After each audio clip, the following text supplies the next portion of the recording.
नमस्कार दोस्तों, कैसे हैं आप सब। उम्मीद करती हूँ प्रभु विष्णु की कृपा से आप सभी अच्छे होंगे। आप सबको मेरी प्यार भरी नमस्कार। दोस्तों, शास्त्रों के अनुसार साल के पूरे 12 महीनों में हमें प्रत्येक दिन ब्रह्म मुहूर्त में उठकर सुबह स्नान करने से जो विशेष पुण्य जो लाभ मिलता है, वही अगर हम सारे साल की अपेक्षा ना कर सकें तो अगर कार्तिक के महीने में ही केवल ब्रह्म मुहूर्त में उठकर स्नान करते हैं तो उसका कई गुना बढ़ के हमें लाभ मिलता है। और इस समय कार्तिक का महीना चल रहा है, हम कार्तिक की लाइव कथा भी सुन रहे हैं श्री शिव शक्ति मंदिर लुधियाना से। हम उसके बाद कार्तिक महात्म्य की कथा भी सुन रहे हैं। बीच में करवा चौथ का व्रत आया, अहोई का व्रत 24 अक्टूबर को आज है, तो हम ये सारी कथाएं इन व्रतों की भी सुन रहे हैं। और साथ में हमने जो नियम उठा लिए हैं दीप दान करने के, स्नान दान करने के, वो भी हम निभाने की कोशिश कर रहे हैं, क्योंकि हम संकल्प लेते हैं लेकिन उस संकल्प को पूरा करने में श्री विष्णु ही हमारी मदद करते हैं। श्री गणपति जी हमारी विघ्न हरकर हमारे संकल्प को पूरा करते हैं। इसलिए सभी देवी देवताओं के चरणों में हमारा कोटि कोटि प्रणाम है। इसी प्रकार शास्त्रों में हमें प्रत्येक महीने में आकाश दीपदान करने का निर्देश दिया हुआ है, लेकिन यही आकाश दीपदान अगर हम कार्तिक के महीने में करते हैं तो उसका कई गुना पुण्य बढ़कर हमें लाभ प्राप्त होता है। स्कंद पुराण में आकाश दीपदान की बहुत ही ज़्यादा महिमा बताई गई है। आकाश दीपदान करने से हमें जो मनुष्य होते हैं, जो मनुष्य करते हैं, उन्हें समस्त प्रकार के सुखों की प्राप्ति होती है और अंत में वे मोक्ष को प्राप्त करते हैं। आकाश दीपदान करने से देवी देवताओं के साथ साथ हमारे पितृगण भी जो होते हैं वो बहुत ही ज़्यादा प्रसन्न होते हैं। उनकी विशेष कृपा दृष्टि हमें प्राप्त होती है।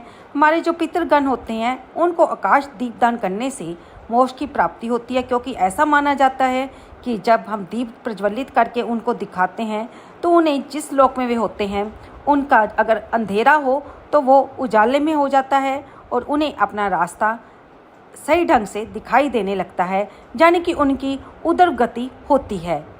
और आसान शब्दों में कहें तो हमारे आकाश दीपदान करने से हमारे पितरों को अगर वो किसी मुसीबत में हैं या उनकी कोई लालसा रह गई है, उनकी कोई तृप्ति रह गई है, वो पूरी होती है। अब हम जानेंगे कि आकाश दीपदान करने की क्या विधि है और हमें किन किन बातों का ध्यान रखना चाहिए। ये वीडियो में अब काफ़ी दिन कार्तिक मास के बीत गए हैं। ये वीडियो बनानी तो शुरू में चाहिए थी, लेकिन मैंने इकट्ठी ही बना दी थी कि हमें दीपदान करना चाहिए, आकाश में भी करना चाहिए। जिससे कुछ सखियों के मुझे फ़ोन आए, कुछ ने पूछा मिलने पर कि आकाश दीपदान कैसे किया जाता है, हमने आज तक इसके बारे में सुना ही नहीं है। तो मैंने सोचा चलो वीडियो ही बना देते हैं। तो दोस्तों, आकाश दीपदान करने के लिए हमें इस तरीके का दीपक तैयार करना है, 4 बाती वाला। 4 बाती करने का हमारा अभिप्राय यह है कि जो हमारी बाती होती है ये 2 तार वाली होती है। ऐसी ही जो हमारी ये बाती है ये भी 2 तार वाली है, इसे 4 बातिन वाला दीपक कहा जाता है। इस तरीके से हमें दीपक तैयार करना है। तो आकाश दीपदान करने के लिए मिट्टी का जो दीपक होता है वह सर्वोत्तम माना गया है। आप आकाश दीपदान करते समय अपने घर में कोई धातु का, चांदी का भी दीप ले सकते हैं, लेकिन उसे धोकर इस्तेमाल कीजिए। ये आपके ऊपर ही निर्भर करता है। आप आटे का भी दीपक बना सकते हैं, जो कि और भी ज़्यादा शुभ होता है, शुद्ध होता है। तो जैसा आप कर सके। अगर आप तिल के तेल का नहीं करना चाहते तो आप घी से भी आकाश दीपदान कर सकते हैं। आकाश दीपदान करते समय हमें दूसरी बात क्या ध्यान रखनी चाहिए कि जब हम दीपक जलाते हैं तो उसे हमें सीधा ज़मीन पर नहीं रखना चाहिए। सीधा ज़मीन पर दीपक रखने से हमें दोष लगता है, माता लक्ष्मी क्रोधित होती हैं। तो जब भी आकाश दीपदान हम करें तो हमें दीपक के नीचे गेहूँ रखना चाहिए, अक्षत रखने चाहिए, या कोई फूल हो वो रखने चाहिए। उनकी पंखुड़ियाँ तोड़कर आप ऐसे आसन की तरह बिछा दें, उसके ऊपर दीपक रख दें। कभी भी दीपक को सीधा ज़मीन पर ना रखें। इससे ऐसा माना जाता है कि धरती माता को ताप लगता है, जिससे उनको पीड़ा होती है। तो हमें धरती माता को पीड़ा नहीं देनी है, वो तो सबकी माता है, हमें तो उनका आदर करना है, उनके लिए नमस्कार है, उनसे प्रार्थना करते हैं हम अपने बच्चों के लिए कि वे हमारे बच्चों को हमें सुख शांति दे। हम धरती से जो भी अन्न, उनसे जो भी सब्जियाँ प्रयोग में लाते हैं उसके लिए उनका धन्यवाद करना है। तो हमें ऐसा कार्य नहीं करना चाहिए जो शास्त्रों में निषेध है। और अगर ये तीनों चीज़ें आपके पास नहीं है, यानी कि अक्षत, फूल या फिर गेहूं के दाने, तो आप प्लेट रख कर भी दीप उसमें रख। दोस्तों, अगर हम ये आकाश में दीपदान करने जा रहे हैं, हम एक दिन में करते हैं, सुबह और शाम को करते हैं, तो हम जो आसन लगाते हैं अक्षत का, गेहूं का, फूल का, उसे ही दोबारा यूज़ नहीं करना चाहिए, उपयोग में नहीं लाना चाहिए। हमें हर बार जो भी दीपक जलाना है वो नया जलाना है, धोकर जलाना है, और उसके नीचे जो हमने अक्षत, चावल, फूल रखना है वो नया ही रखना है। इसलिए तभी हमें उस दीपक को प्रज्वलित करना है। ये छोटी छोटी बातें होती हैं जो हमें ध्यान में रखनी चाहिए। आकाश दीपदान का जो सर्वोत्तम समय होता है वह होता है ब्रह्म मुहूर्त में, जब हम कार्तिक स्नान करते हैं। स्नान करने के पश्चात माता तुलसी का भी पूजन अर्चन करना होता है। हमें आकाश दीपदान करना चाहिए, यही सर्वोत्तम समय माना गया है। अगर आप ब्रह्म मुहूर्त में नहीं उठ पा रहे हैं, कार्तिक स्नान का नियम नहीं लिया है, आप सुबह जल्दी नहीं उठ पाते, तो आप जब भी उठें तब भी आप दीपदान कर सकते हैं। नहीं तो आप सूर्यास्त के बाद संध्या काल में जब 2 समय मिलते हैं तब आकाश दीपदान करना चाहिए। अच्छा हो कि आप सुबह ब्रह्म मुहूर्त में भी करें और शाम को भी करें। अगर हम अपने देवी देवताओं के निमित्त जो आकाश दीपदान कर रहे हैं, तो जो दीपक की लौ होती है वह पूर्व दिशा की ओर रहेगी। अगर हम पितरों के निमित्त आकाश दीपदान कर रहे हैं, तो जो दीपक की लौ रहेगी वो दक्षिण मुख में रहेगी। आकाश दीपदान करते समय हमें इन छोटी बातों का अवश्य ध्यान रखना चाहिए। अब बारी आती है कि हमें दीपदान कैसे, कहाँ पर करना चाहिए। तो दोस्तों, हम आकाश में दीपदान छत के ऊपर कर सकते हैं, बालकनी में कर सकते हैं, जहाँ से हमें आकाश साफ दिखाई दे रहा हो। हम आकाश की तरफ उस दीपक को ऊपर ले जाकर भगवान से प्रार्थना करके, अगर विष्णु भगवान के प्रति कर रहे हैं तो विष्णु भगवान से प्रार्थना करिए।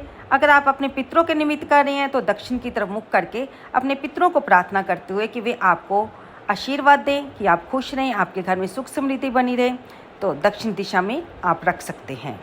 आप किसी खाली मैदान में जाकर भी आकाश दीपदान कर सकते हैं। देखिए, जैसे कि मैं मंदिर में जाती हूँ तो वहाँ हमारे मंदिर में खुला प्रांगण है जिसमें हम आकाश दीपदान भी करते हैं। वहाँ पर देव वृक्ष भी लगे हुए हैं, जैसे बेलपत्री का, आंवले का, केले का वृक्ष है, पीपल का पेड़ है। तो हम सभी जो भी सखी हैं, जो भी भाई लोग वहाँ पर जाते हैं, तो वे वहाँ पर खुले में भी इन देव वृक्षों के नीचे भी दीपदान करते हैं, सूर्य देव भगवान के लिए भी दीपदान करते हैं, आकाश में भी दीपदान करते हैं। रात को अगर आप चंद्रदेव का भी पूजन कर रहे हैं तो आप चंद्रदेव को भी अलग से अर्घ देते हुए दीपदान कर सकते हैं, क्योंकि सभी देवता अलग अलग हैं। हम जब दीपदान करते हैं तो हर देवता के अलग निमित्त हमें करना चाहिए। इस समय ये माना जाता है कि कार्तिक मास में सभी देवता धरती पर आते हैं, क्योंकि जब देव दीपावली यानी कि कार्तिक पूर्णिमा को देव दीपावली आती है तो श्री विष्णु हरि के साथ बाकी देवता भी जब जाने लगते हैं तो हम उनका दीप जलाकर ही तो स्वागत करते हैं, क्योंकि इस समय भगवान श्री विष्णु हरि अपनी जोग निद्रा से जागते। उम्मीद करती हूँ कि आपको ये सारी बातें क्लियर हो गई होगी। कार्तिक मास के शुक्ल पक्ष की जो देव उठनी एकादशी होती है, उस दिन से लेकर कार्तिक पूर्णिमा तक 5 दिनों तक भी अगर आप एकादशी, द्वादशी, त्रयोदशी, चतुर्दशी और कार्तिक पूर्णिमा, इन 5 दिनों में भी अगर आप आकाश दीपदान कर लें तो इसका आपको अनंत गुना फल मिलेगा। इसलिए हम बीच में ही ये वीडियो बना रहे हैं। अगर आप अभी तक आकाश दीपदान या बाकी देवताओं के निमित्त दीपदान नहीं कर पाए हैं तो दोस्तों, अभी भी कुछ नहीं बिगड़ा है। अब कल से भी, कल तो वैसे ही इतना पवित्र दिन है, अहोई माता की अष्टमी है और सारा दिन गुरु पुण्य नक्षत्र योग बन रहा है, और ऊपर से वीरवार का दिन, और ऊपर से वो भी भगवान श्री विष्णु को समर्पित। तो क्यों ना आज के इस पवित्र दिन ही हम शुरू कर लें आकाश दीपदान और बाकी देवताओं के निमित्त दीपदान। और अगर आप तभी भी समय नहीं है, आपके पास अभी इतना समय नहीं है कि आप अब से लेकर देव उठनी एकादशी तक, कार्तिक पूर्णिमा तक दीपदान कर सकें, तो अब रमा एकादशी जो कि दिन सोमवार 28 अक्टूबर को आ रही है, उस एकादशी से लेकर कार्तिक पूर्णिमा तक, ये जो 15 दिन पिछले होते हैं, तो आप तब भी आकाश दीपदान कर सकते हैं। जितना भी करें ज़रूर, थोड़ा करें बहुता करें, लेकिन करते रहिए दोस्तों। ये पल फिर दोबारा साल बाद आते हैं, तो इस कार्तिक महीने को यूं ही ना जाने दें। नहीं मंत्र बोलने आते ना कीजिए, आपको संस्कृत नहीं आती ना सही, आप एक शुद्ध मन भाव से, भक्ति भाव से ही प्रभु को पुकारते हुए प्रार्थना कर सकते हैं कि मैं आपके निमित्त ये दीपदान कर रहा हूँ। आप जिस भी देवी देवता के निमित्त कर रहे हैं उनका नाम लेते हुए उनके समक्ष दीपक को घुमाकर प्रज्वलित करके उनसे प्रार्थना कर लीजिए, आपको अवश्य इसका लाभ होगा। वैसे तो इसका आकाश दीपदान का मंत्र ये होता है, दामोदरा विश्वरूप धराए च नमस्कृत्य वा प्रदस्याम व्योम दीपम हरि प्रियम। लेकिन जो संस्कृत में मंत्र नहीं बोल पाते हैं वो हिंदी में ही सिंपल से साधारण रूप से प्रार्थना कर सकते हैं, जो कि हम आपको बताते हैं। मैं सर्वरूप एवं विश्व रूपधारी भगवान दामोदर को प्रणाम करते हुए ये आकाश दीपदान प्रदान करती हूँ। हे प्रभु, आप मेरे को बहुत प्रिय हैं, इसलिए कृपा करके जे मेरा दीपदान स्वीकार। और हाँ, आप दोनों लाभ ले सकते हैं। आप आकाश में भगवान श्री विष्णु नारायण के प्रति भी दीपदान कर सकते हैं और जो हमारे पितृ होते हैं उनके लिए भी आप दीपदान कर सकते हैं। इस वीडियो में हमने आपको दोनों मंत्र दिखा दिए। अब जो दूसरा दीपक हमने जलाया है पितरों के निमित्त, उसका मुख रहेगा दक्षिण की तरफ, क्योंकि देवताओं के लिए हमने जो दीपदान किया है वो पूर्व की तरफ मुख था। अब पितरों के लिए हम दक्षिण की तरफ मुख करके जलाएंगे, यानी कि लोह का जो मुख रहेगा वो दक्षिण की तरफ रहेगा। इसमें मंत्र जाप ये वाला बोला जाता है, नमः प्रति प्रेत प्रयो नमो धर्मा विष्णवे नमो यमाय रुद्राय कांतापते नमः। तो इस मंत्र का हिंदी में अर्थ ये आता है कि पितरों को प्रणाम है, प्रेतों को प्रणाम है, धर्म स्वरूप विष्णु को प्रणाम है, यमराज को प्रणाम है तथा दुर्गम मार्ग में रक्षा करने वाले भगवान रुद्र को प्रणाम है।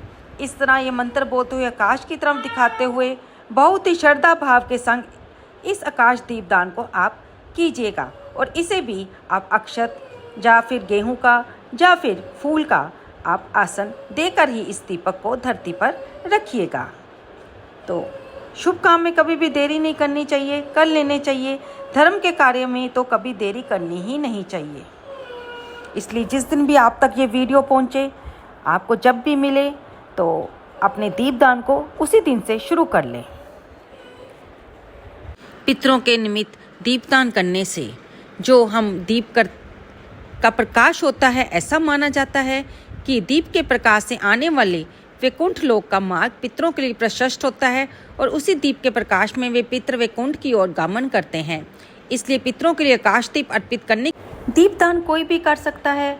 माताएं भी कर सकती हैं, बहनें कर सकती हैं, विवाहिता स्त्री कर सकती है, कुंवारी कन्या कर सकती है, विधवा बहनें भी कर सकती हैं, बालक वृद्ध नर नारी सभी कर सकते हैं।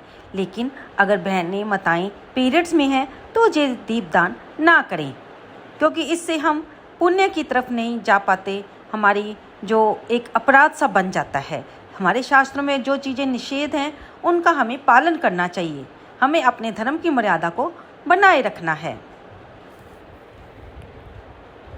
आकाश दीपदान की महिमा बताते हुए एक कहानी भी आती है, जिसमें स्वयं ब्रह्मा जी नारद मुनि से कहते हैं कि हे नारद, कार्तिक मास में आने पर जो भी व्यक्ति प्रातःकाल में स्नान इत्यादि से संपन्न होकर आकाश दीप का दान करता है वो सभी लोकों का स्वामी और सभी संपत्तियों से संपन्न हो जाता है। वह इस भौतिक जगत में तो सुख भोगता ही है, लेकिन अपने मृत्यु के बाद वह मोक्ष का अधिकारी बन जाता है। प्राचीन काल में महाराज सुनंद ने चंद्र शर्मा ब्राह्मण के कहे अनुसार कार्तिक मास के विशेष समय में संपूर्ण एक मास तक विधि पूर्वक व्रत किया था। वे राजा कार्तिक मास में प्रतिदिन ब्रह्म मुहूर्त में कार्तिक स्नान किया करते थे। उससे पवित्र होने के बाद वे कोमल तुलसी दलों से भगवान श्री विष्णु नारायण की पूजा करते थे और रात के समय में यानी कि सुबह ब्रह्म मुहूर्त में जब अंधेरा होता था तब आकाश दीप दान अर्पित करते थे। वे प्रातःकाल स्नान करके और भगवान विष्णु की पूजा का क्रम नियम उनका नियम पूर्वक चलता आ रहा था। इस प्रकार प्रतिदिन आकाश दीप और दीपदान और कार्तिक स्नान का विधि पूर्वक पालन करने के बाद जब एक मास पूर्ण हुआ तो राजा ने संपूर्ण विधि विधान के साथ इस कार्तिक मास का उद्यापन किया।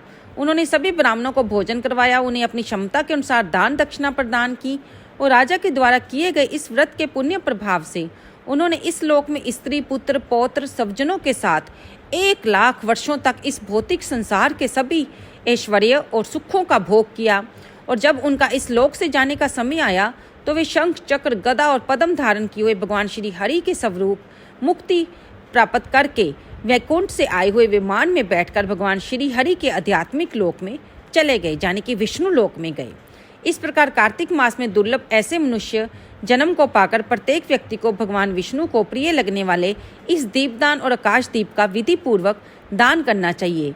जो भी व्यक्ति इस संसार में भगवान श्री हरि की प्रसन्नता के लिए आकाशदीप करते हैं, उन्हें कभी भी क्रूर मुख वाले जमराज का दर्शन नहीं करना पड़ता। एक और कथा बताते हैं कि प्राचीन काल में एक कथा आती है जिसमें कोई एक गोप था जिसने अमावस्या के दिन भगवान विष्णु के मंदिर में जाकर दीपक प्रज्वलित करके बार बार भगवान का जय जयकार करके एक अत्यंत उच्च गति को प्राप्त किया था और वह अगले जन्म में राज रजेश्वर बन गया था।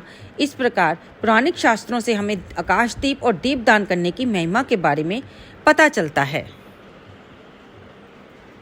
तो उम्मीद करती हूँ आपके सभी संशय आकाशदीप दान को लेकर पूरे हो गए होंगे। आपको इस वीडियो से अवश्य लाभ